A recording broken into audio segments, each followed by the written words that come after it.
This is Mike Cerrito and Tina Shiver. with Transcending to Your Best Life podcast. And today we're going to cover something that can unearth valuable information about the person you want to date or you are dating. Because people can often be a mystery, especially at the beginning stages of dating. And the mystery can result into something beautiful or it can result into something disappointing. So often people don't ask the right kind of questions to get to the heart of who this person is. So today, Tina, we're going to cover some important questions and to ask the person you're dating. But let me throw something out to you to set the stage with this. People ask me, how long when I'm dating someone, do I have to wait till I really know who they really are? Now, I tell them, after 3 months, you have a basic idea. After 6 months, you've experienced enough of life changes where you really are pretty certain of what you can trust and what's consistent with this other person. But take a guess what the research says about how long it takes to know someone completely. Completely. Right. Or not. Well, like Peggy and I have been married for 39 years. Right. We've done completely plus, right? Right. But what is the minimum amount of time? To know them completely? Yes. The minimum amount of time, I would say a year. It's 2 years. I was okay. Well, you were going to say 2 years? No, I said a year. Okay. So another year. Wow. How do they know that? Well, they did studies on how long it takes for people who are in traditional dating relationships to experience enough of life changes and enough of life circumstances where you get a more complete feel for who the person is. In a year, you still haven't experienced, let's say, a job loss or frustration with money. After 2 years, you've covered a lot of ground. I remember you telling somebody one time that before they made that final commitment to go through all the seasons. Yes. I thought that was a really, really interesting statement. Yes, you want to be able to experience life, different aspects of life with someone. So, but in today's world, what I see very often, Tina, is by the third date, they're having sex. Right. Right? Right. Which then I tell especially both men and women, I tell them, as much as you can, wait till at least 3 months. If you really want to have sex, wait till 3 months, because some people use sex to feel intimacy that they can't create without sex. So if you wait for sex, then a little bit longer, you just see how that person deals with intimacy and with the progression of a relationship. And you see who was really there to have a disposable relationship versus a sustainable one. So before we get to the questions, there's one other thing I recommend to people.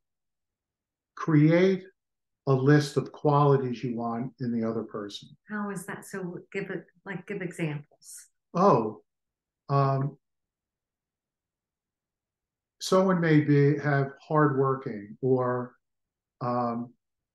reciprocal. Like I want someone who gives and receives well.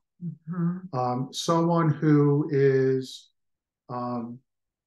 likes to do activities together. especially physical activities like riding together or running together. Someone who likes animals. Some people, while they're single, that dog or cat is a part of the family. So they have to love, like one person told me recently, I got closer to knowing what he was like watching him with my dog. Interesting. Yeah, that makes sense. So I tell people, make a list, be specific. When you don't see something in the other person, dig a little deeper, ask questions about it, or try to get them to exhibit that behavior. But most of all, don't rationalize. So, Don't yeah, go ahead, rationalize. don't say things like, well, I've got 8 qualities I want. He has 4. The other 4, I can live It without. happens a lot. And so they're ignoring I've heard the term red flags. Right. And a lot of times they're at the first date. Oh, the first date is interesting. The first date, and I've logged a lot of hours with clients on this, on their dating life. And it's very interesting by age. The most frustrated group is like the 45 or so, 40 or older group, because they're typically dating people who may have are tired of dating.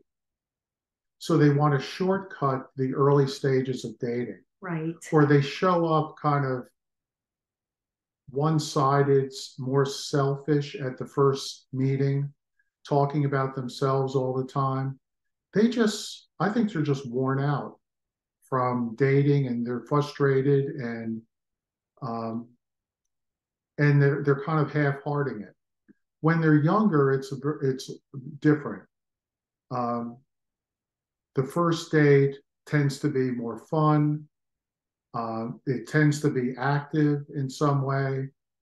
Um, so, but that's when, before the first date is when the questions begin, right? Like, who are you, and who do I want to represent myself as?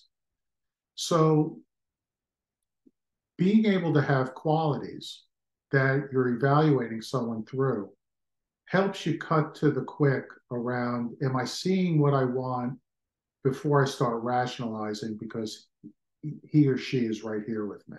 And at least they're interested in me. But they're still taking up time that's either going to be investable, or you should be applying somewhere else. So there's people have written lists of questions you need to ask, but I found a great list of questions. And these are questions actually from the late 1800s. Wow. And you think, how could they be relevant to now? Right. It's because what they do is remove a lot of the um, jargon that we use now about relationships. They're simple questions that get to the heart of who someone is. But these questions were developed by Marcel Proust. Marcel Proust was a 19th century novelist and essayist. And back then, he was a part of the French aristocracy. So they had a lot of time on their hands. So they used to play parlor games of coming up with questions that everyone had to answer. Or they would keep diaries, because, they had time to keep diaries, of who they are, what their life is like. And the diaries had prompt questions. So Proust, at 14 years old, came up with 35 questions. Now, I'm not saying you have to use all these questions. Right. But he came up with 35 questions.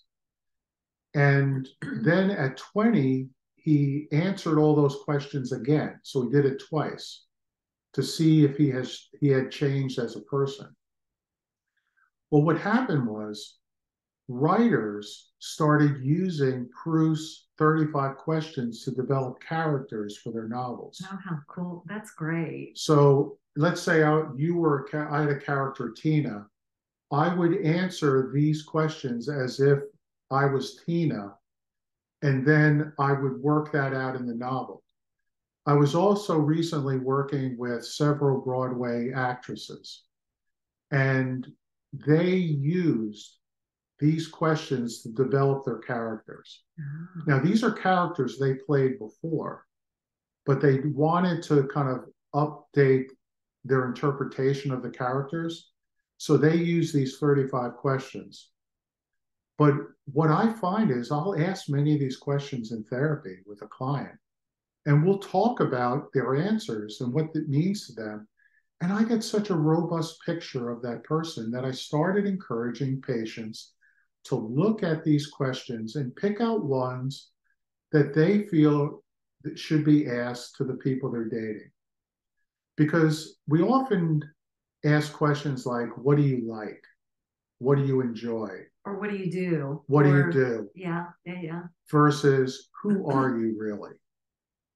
So I thought it would be kind of fun for you and I to take 3 or 4 of these questions and answer them together from our vantage point. So the one thing I want to mention to you, what people that are listening, is we're going to post these questions as a PDF along with this podcast. So you can download the questions and choose the ones you feel are appropriate, things you really want to know about your mate. So the first question is, what is your greatest fear? What is your greatest fear? Oh, you're turning it on me. All right. Oh, by the way, I want to mention Tina just did something brilliant. What you want to do is you want the person you're asking to answer it first and not follow your answer. Because see, if you answer the question, they may adjust their answer to play to your question or to play to they think will be acceptable for you. Is that a little manipulation? Well, I guess all is fair in love and war. Right? So you did, it was perfect, right? Yes. And I would definitely take the bait on that one, right? Just like when you see politicians meet other heads of state, the person who goes in the door last is in the power position. Oh. Now, I didn't realize that. Me either. But they're in a power position. So that's why sometimes they strategize, how am I going to lead the other politician in through the door before me? So the same is true for who answers the question first. I like it. Okay. So what is my greatest fear?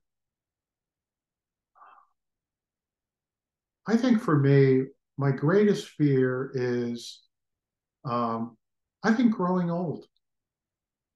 You know, I'm 60 and I'm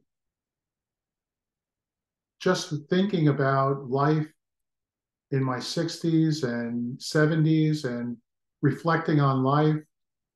And then all of a sudden, a friend of mine said, why are you counting life ahead? You could die tomorrow. That's that's true. It's true. So then why be fearful of getting old? So I joke and I say, my main goal in life right now is to always walk erect. I like it. Not, yeah. I do not want to bend over. Bend over. Right. That's great. Right. So I think for me, I wrestle with now the fear of getting older. Do you feel as though that your fear has changed? Oh, yes, time? Absolutely. So 20 years ago, what would it have been?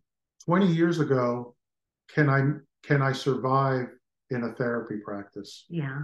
Can I support my family? Can I create a future? It was very much, building a practice takes tremendous amount of work and a lot of time and a lot of commitment to people. And so 20 years ago it would have been the fear of not having enough money to keep going. Mm-hmm. How about you? So one of my biggest fears, I think, is being not being tied down, but not being able to be independent. Ah, So being able to, yeah, to make my own choices and to not be not be dependent, which goes hand in hand with aging, and that we do become dependent to a yes, certain point, right? And so, like fighting that, not wanting to and not wanting to do that, but needing to look at it. yes.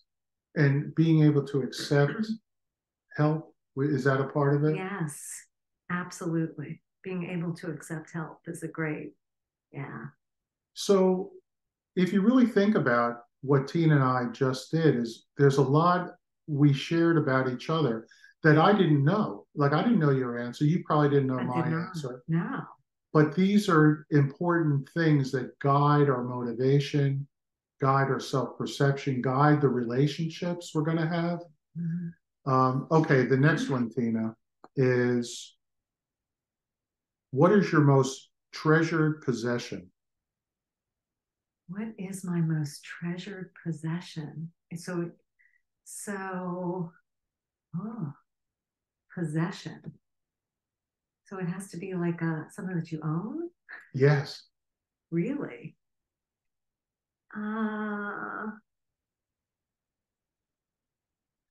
Question. I don't know of any possession. I don't know. It's a tough question. So maybe I my practice. Oh, that is an important I never possession. thought about that. But now Yes. yeah. Yes. I mean, not that it consumes me, but I love what I do. Yes. And so that, if I think about it, it's not something that it, it's intangible, kind of Yes. And it's very interesting. It is a possession for you because I remember taking my youngest son to you, and it was remarkable to me how you went about your work. And I'm sitting there thinking, she has really thought about what she wants patients to experience with her. And I think that is indicative of viewing this as a valuable possession. Mm-hmm. That's, yeah, good. What about you? Mine is, I have two, but one is the rosary beads my great grandmother had that then was handed down to my grandfather and then to my father and then to me. And I think to myself, over 100 years or more of prayers were done Wow. on that, on those rosaries were done on those rosary beads. Like I can't even imagine how many prayers, what people were praying for. Um, and those are very valuable for me. The other is a pocket watch my grandfather had. So for me, objects of value or possessions tend to have a heritage link to it. Mm-hmm. Mm-hmm. So if you notice, I mean, just think about our answers. You're dating someone, it tells you so much Right. rich information about what they value. I like this possession question a lot because the possession they choose when you ask it is symbolic. It's not literal, it's a symbol of where their value system is. So I think we have one more. Um, Just pick one. what is your idea of perfect happiness? Oh, I like that. What is your idea of perfect happiness? Okay, I had it recently where we had all my sons over, and we were eating dinner, and they're with their girlfriends and wives, and we're all eating dinner, and I'm watching from a distance my sons interact with each other, showing real interest in each other's lives, kidding around with each other, laughing with each other. And I realized that I can't remember the time in my life where any of them really said, why are you showing so and so more attention? Or why did you give them? Or why do they have this? There wasn't that sibling rivalry.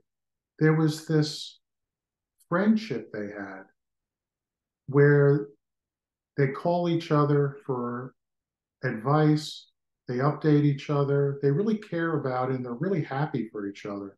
And I think it was that moment when I was watching them as adults interact with each other that that was perfect happiness to me. What about you?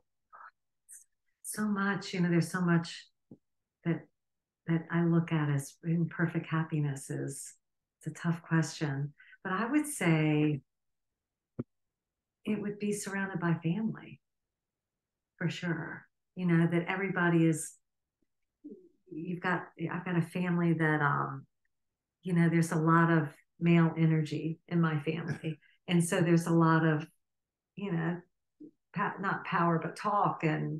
Um, and that's how I grew up. So you have to find a voice and speak a little bit louder or you're never heard. Oh, right. And my mom was always very, very quiet. So cause she didn't care, but I was like, I need a voice. So they helped me to become voiceful and much more independent. I owe that to them. But I just think that I like the there was a lot of what do you call it? Like people that would come into our family would be like, are they arguing? Well, no, it's part of our right. We like that. We like to. Are they arguing? No, we're just talking. Right? That's who we are. We like to just have opinions. That's funny. And to be able to talk back and forth and have our own opinions. And hopefully people listen and maybe they don't, but but I think family for sure. Yeah. Yeah. Yeah. I think that and just, maybe having the world a little bit more peaceful. Does the perfect happiness around family for you, does it change with age? Definitely. Definitely with age. So let me think about, yeah, I think as you age, then family becomes even more important, right? Yeah. But I would also say that I think we've always been a pretty close family. So not that we've always gotten along, right? Right. But I think that's just part of being a family. Um, but I think it's always been part of who I am. I think that comes from my mother. Yes. That she established that. She was like the glue that That's held us nice. all together. That's right? nice. How about you? Oh, it's changed. What I perceive as perfect happiness has changed. When I was 9 years old, perfect happiness would have been going to Yankee Stadium, going with friends. Like at 14, we would go into New York, take the subway up to the Bronx, go to Yankee Stadium. And perfect happiness to me was walking through one of the tunnels to your seat. So there's, like most stadiums have, these tunnels. And as you get further into the tunnel, you start seeing this beautiful green grass. And then you start seeing the special awnings the Yankee Stadium has on the roof. And it's like, oh, this is beautiful. Right. Because back then you read about and you heard about heroic feats with Mickey Mantle and Babe Ruth and Lou Gehrig and Yogi Berra.